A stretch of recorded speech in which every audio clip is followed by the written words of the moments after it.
Now, our next guest has been in the L.A. Times, Fox News, you name it. He was a firearms dealer serving a 3-year probation, and he was set up. Ian Garland's an American citizen, but originally from Australia. Fast and Furious JusticeNow.org is his website, and I want to give him the floor here today to break down what really happened with Fast and Furious, because our government was shipping the guns, fully auto, hand grenades, grenade launchers, to the different drug cartels to destabilize Mexico. Then when it started coming out, they burned a few gun shops that they'd ordered to also be part of it in, quote, investigations that were really meant to then also blame the Second Amendment. And that's come out in memos via CBS News. So this was a false flag staged event that blew up in their criminal faces.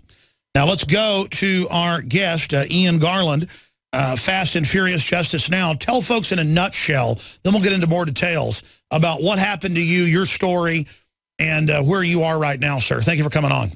Thank you, Alex. I moved from California about 5-6 years ago to Chaparral, New Mexico. Met my wife, got married on the 4th of July, out of all dates, because that's special to us. Opened a little gun shop. I had one in El Paso, one in Chaparral there, and I'd go back and forth. And after an amount of time, I had the people come from Columbus. They drove a police car. They were in uniform. They were who they said they were. It was the mayor, the police chief, the trustee, police officer from Columbus, New Mexico. And this case came out later, yes. Oh, absolutely, yes.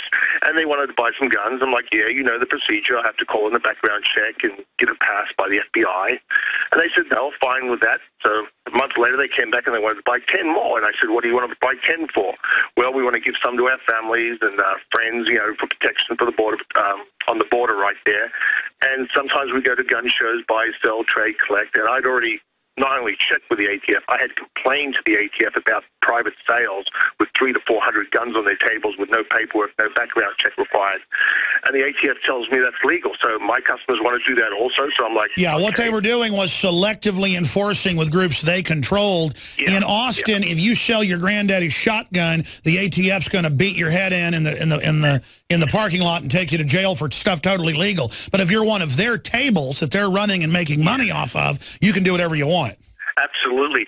And when I sell more than one handgun, you have to lodge a multiple purchase form, one to the ATF and one to the local sheriff, which was Otero County Sheriff here in New Mexico. And I did that for 18 months. I sold to these people off and on. And finally, the ATF, they were following me. I was chasing them down the road. I ended up doing an undercover sting because one guy tried to bribe me, not this group from Columbus, but another person tried to bribe me, and he wouldn't leave me alone. And I said, hey, you guys need to help me with this guy. And they said, will you help us basically get him? So after much apprehension, I did the undercover sting. You know, I was scared of reprisals from my wife, my family, everything, but I did my part. And then they come and ask me about these guys from Columbus. Are you worried about they buy 20 guns one month, 20 the next? I'm like, no, they want to go to gun shows. They buy, sell, collect, trade. I mean, they do the background check. They drive a police car to my business. They're in uniform. I mean, why would I be worried, especially here? This is the other point I want to make, why I wasn't worried. This was almost 18 months, Alex, with no trace information. But if guns are turned up, the procedure is they're supposed to be traced back to me through the ATF, and I say, yeah, I sold it to John Smith, et cetera, blah, blah, blah. Sure, the truth is, because I've read your case, for tell folks, the ATF knew the whole thing. Once you exposed it, they had to cover their butts by acting like they were investigating. Yes. Absolutely. And it was proven in the congressional report, which I had a copy of, that they had the trace information and they stood on it so their little operation could continue. And that was proven. And then, of course, we all know what happened. It didn't matter that thousands of Mexican citizens were dying, but when one Border Patrol agent was killed, God rest his soul, we know what happened. Absolutely. There's now been a death. Tell folks about that. Brian Terry? Absolutely. And now it's come out in mainstream news, Arizona Central, that the FBI was key in the slaying and the cover-up. Oh, absolutely. And then come to find out, I did research after the last 18 months. They knew about these court documents. They knew about these people in Columbus before I even moved to Chaparral back in 2007. And these people, the government officials that bought from me for 18 months, had direct ties with Jamie Avila. That's Jamie Avila, who the ATF let buy that rifle, who killed Brian Terry. And this has all come out in the Arizona Republic. It's come out in the LA Times, but still no one's gotten in trouble. So people say if something like this happened, we'd know about it. People would blow the whistle. Well, you have blown the whistle, and to try to discredit you up front because you were the original whistleblower, they ended up trumping stuff up on you and throwing you in jail. And I would say, sir, your life's in danger now. Oh, absolutely. And it got me in El Paso here. I'm 300 miles from my family. I mean, I have no car, no money. And the thing was, I won my case on Friday the 13th, last month, in December. And they put me out on the street for 5 days homeless. I had no money, no ID, no phone, no clothes, no car. I mean, can you believe that? The first thing I did was finally went to a library, got in touch with my wife. She helped me. I got this little cell phone. I mean, oh my God, I couldn't believe I was homeless for 5 days. I mean, that's probably about the worst experience of my life in all this. Well, I can tell you, if you're a small gun shop with a John Wayne photo hanging in it, and you don't dot an I, they're going to take you to jail. But if you work for the criminal government and are actually a drug dealer, I mean, that's all the ATF and FBI are at that level. They are the drug dealers. They are the gun runners. And it comes out over and over again. They've always been that. They are law enforcement so they can carry out the criminal operations, folks. I mean, it doesn't make sense. Why would I do the paperwork and all the background checks and the multiple reporting forms and make a paper trail back to myself? Well, yeah, you're the guy that, for those that don't know, that blew the whistle, that made them investigate, that ended up bringing down these police chiefs and mayors in New Mexico that were involved in this. So the ATF, to cover their butt because they were involved in it, put you in jail. Well, absolutely. The bottom line is, how do you explain that I was selling for 18 months to people they knew for years was smuggling? How bad do I make them look, Alex? How bad? You make them look bad. And as you said, you've now explain your case more when we come back, and where you think Fast and Furious is going and how big you really think it is. Major whistleblower joins us right now. Ian Garland is our guest for this segment and the next, and his probation officer, for his evil crime of selling guns to police with background checks on record, his crime was exposing it, so they had to bust one of their little ATF operations. That's all come out. His crime is blowing the whistle.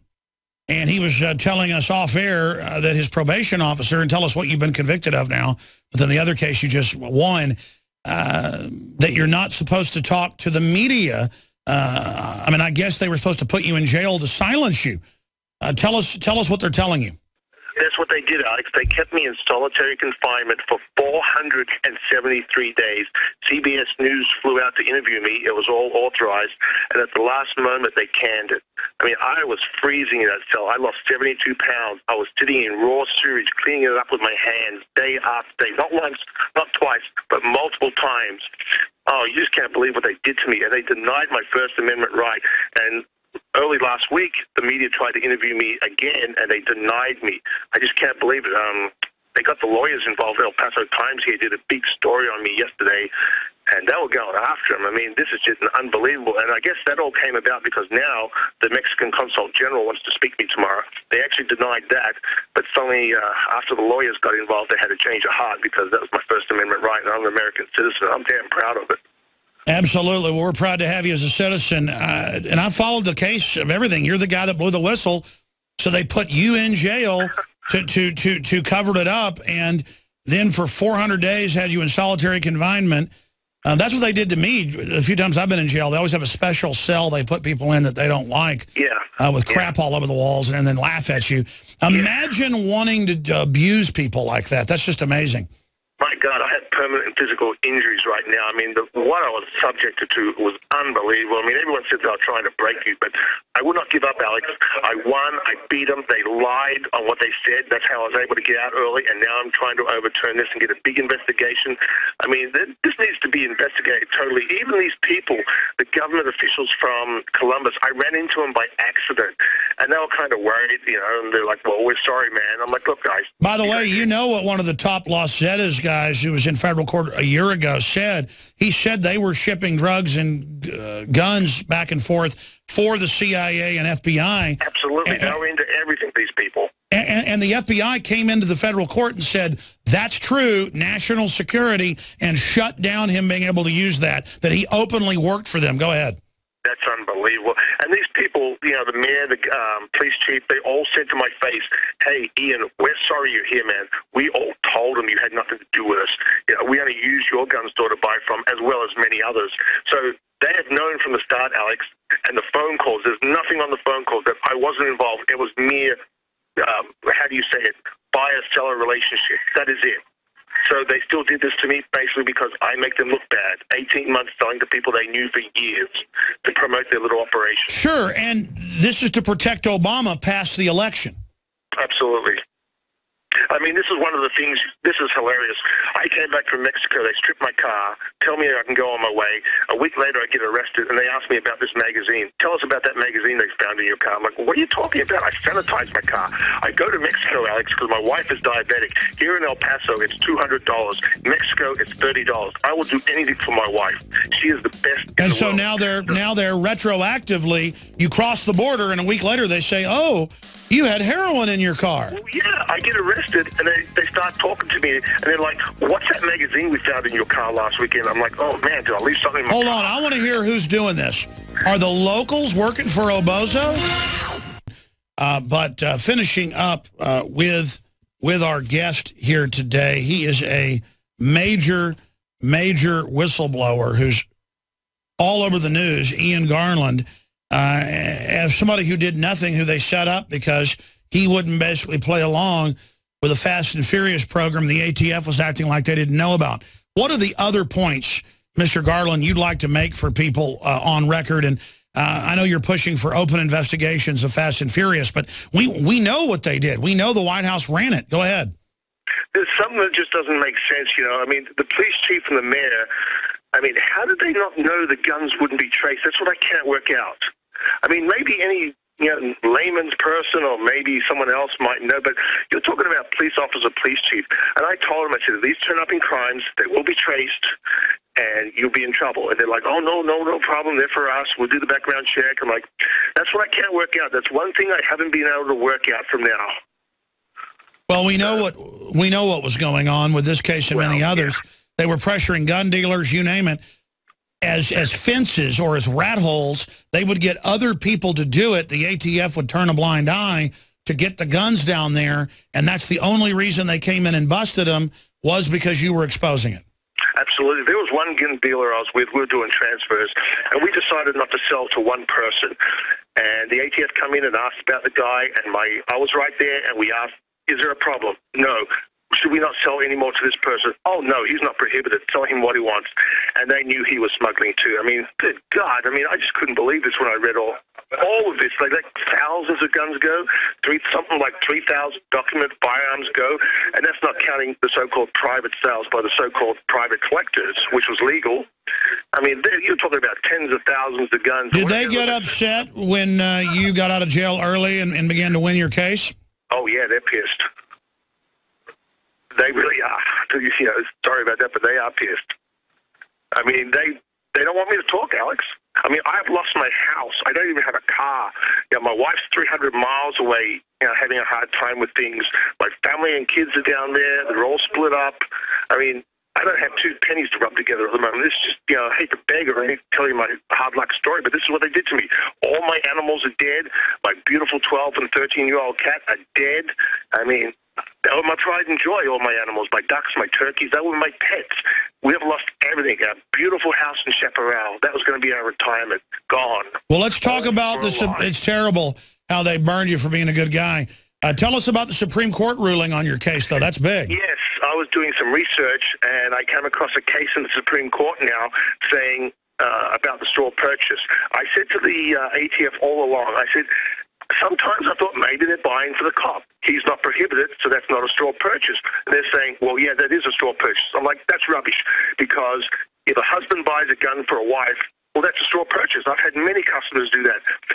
If you follow the case of Garcia versus U.S. in Las Cruces, the ATF agent actually gets up there and says a straw purchase is for someone who buys a gun for someone who can't, not someone who's legally allowed to own one, and that's what's in the Supreme Court right now, that they're going back and forth. That is, sure, it's the illegal intent to get somebody a gun who can't get one. I can buy my son a gun. Yeah. I can buy my dad a gun. He can buy me guns. I mean, My dad's given me probably 5 guns over my life. And in their view, that is a straw purchase, and that's what's going back. Right? Yeah, they want to make everything illegal, and the Supreme Court better not rule that way. Sir, give out your website one more time. We want to get you back on. Thank you very much. My website is one word. It's fastandfuriousjusticenow.org. And I really appreciate if anyone would read that and anything they can do for me. Absolutely, brother. We're going to be talking to you again soon. Thank you. We know about the deeds of the ATF. We know about the death of Brian Terry. We know about the guns going to Mexican drug cartels. Now there's a new chapter. Ian Garland, a gun shop owner, reported deeds to the ATF, and they did nothing. He reported not only to the ATF, but to the FBI and other agencies, proof that this system is not designed to work, proof of selective enforcement. He joins us now to tell us an incredible story that you will only hear here. Thanks for joining us, Ian. Thank you. All right, now for our viewers who are not familiar with your case, can you tell us a little bit about how you came involved with the ATF? Yes, I opened first I moved from California to Chaparral, New Mexico, which is right next to El Paso, and I opened a gun store here in Chaparral and in El Paso, Texas. I was part owner of a gun store, and I started making sales, doing okay, and then I had some government officials from the city of Columbus one day come and buy several firearms. They filled out the appropriate paperwork and passed the background checks, and then they came back a month later and wanted to buy 10. And I said, well, what do you want 10 for? They said, we need them for our family protection along the border there, some for other officers. They buy, sell, trade them. And I'd already checked with the ATF, and that was okay. So I filled out the appropriate paperwork again. They all passed the background check. That was the mayor, the police chief, the trustee, and a couple of other people there associated with them. And a month later, they'll come and buy some more. Then they'll leave it for a couple of months. And when you buy more than one firearm, I have to fill out a multiple reporting form. And I did that from day one. One copy goes to the ATF, one goes to the local sheriff, and of course you call in the FBI background check. So I notified 3 different agencies for 18 months. And basically they knew from the start these guys were smuggling, what they were up to as far back as 2007. And they let me continue, told me to keep selling 3 times. And next minute, I'm indicted on weapons charges of straw purchase. And I said, well, who did I sell straw purchase to? Aid and abetting. And they said, well, you let him buy for the police officer. I'm like, well, what does that matter? I'd already checked with the ATF. He said, that's not a straw purchase. A straw purchase is when you buy for someone who can't. Yes. Yeah, exactly. And then here I am today. They lied in the indictment. They lied at the trial, the plea. And I fought it because these weren't machine guns, and also they used the wrong sentencing guideline book. That's very important. Not only did they lie about the machine guns, I had court documents where they did lie about the wrong sentencing guideline book. And every attorney I've spoken to said that wasn't a lie. They did it on purpose and thought they could get away with it. And Mr. Todd Cobley from Santa Fe, an attorney who stuck with me and fought this, won my freedom on Friday the 13th. And then I was homeless for 5 days walking around Las Cruces, which was unbelievable. I mean, they kicked me out in the street. I had no phone, no money, no car, no clothes, no ID. Oh, this just gets better. So let me ask you this, Ian. When you actually went into custody, did you have any property on you? No, they took it all. So, well, my question is, did you have any property that needed to be returned to you upon your release? Oh, yes. Okay. The only property I have is my laptop, a GPS, which my wife bought me for a Christmas present. I have my camera, and I also have some CDs of our wedding photos. We were married on July 4th, 2007, and they won't give them back, and no one can tell me why. I mean, this is like 3 years now. When can I have my things back? I don't have much left. So they still haven't supplied you with the devices, the personal effects that you had when you went in? Oh, yeah, I have nothing. The clothes I was wearing, they're gone. They threw them out. Wow. This is a horrible story, Ian, and I do regret that we don't have a whole lot of time to go into all the intricate details of it. But I just want to show that our viewers that you're a law-abiding guy. You know, you're doing the background checks, you're doing your due diligence, and I also have information that you actually reported some straw purchases and some other activities that you saw illegally at a gun show. Absolutely. I complained of what was going on at gun shows, how these people were selling to minors and everybody and anybody, and they had signs on their table saying no paperwork, no background check, and I had complained to the ATF and said this is not right, and ATF tell me, oh, well, that's legal. I'm like, okay. So my customers come to me and say they want to go to gun shows, trade, buy, sell, collect. What did I do wrong?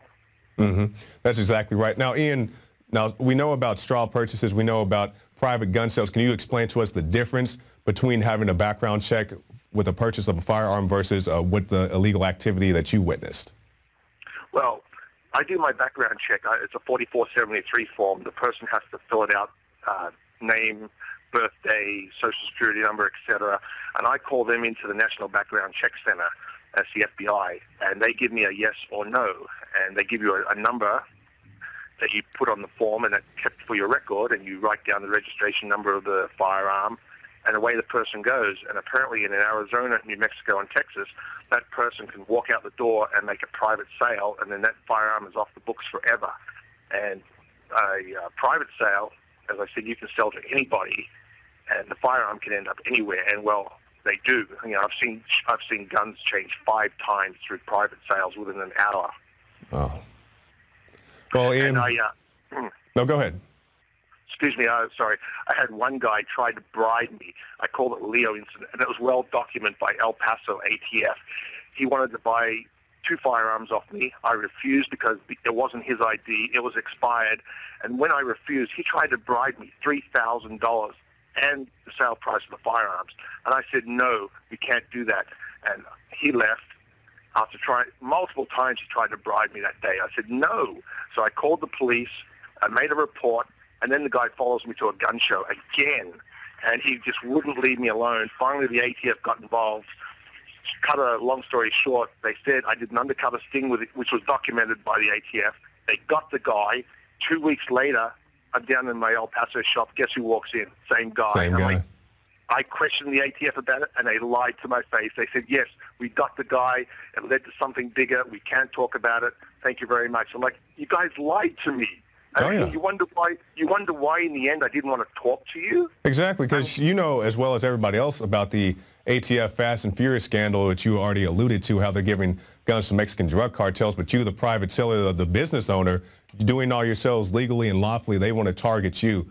Now, Ian, I want to talk a little bit about your incarceration with the time we have left. You were incarcerated in solitary confinement for over 400 days. Is that correct? Correct. 473 days in a small cell, freezing, sitting in raw sewage, cleaning it up with my underwear and hands. Not once, not twice, multiple times, while they sat there and laughed. And that was at Las Cruces and at CCA in Estancia. I tell you, if my mother could see that, that would kill her. That was unbelievable how I was treated. Exactly. And people want to say, you know, it's not all the ATF, and I do agree there are plenty of good agents out there, but, you know, the mainstream media spin is that these were just 1 or 2 guys who went out there, went rogue, and gave these guns to Mexican drug cartels. It was very much more well-connected than just a couple of guys. Well, strange enough, John Dodson, we all know he was the whistleblower. He had had enough. You know, I mean, the government here didn't mind that they were killing thousands of Mexicans, but when one Border Patrol agent was killed, that, you know, John Dodson had enough, and he came forward.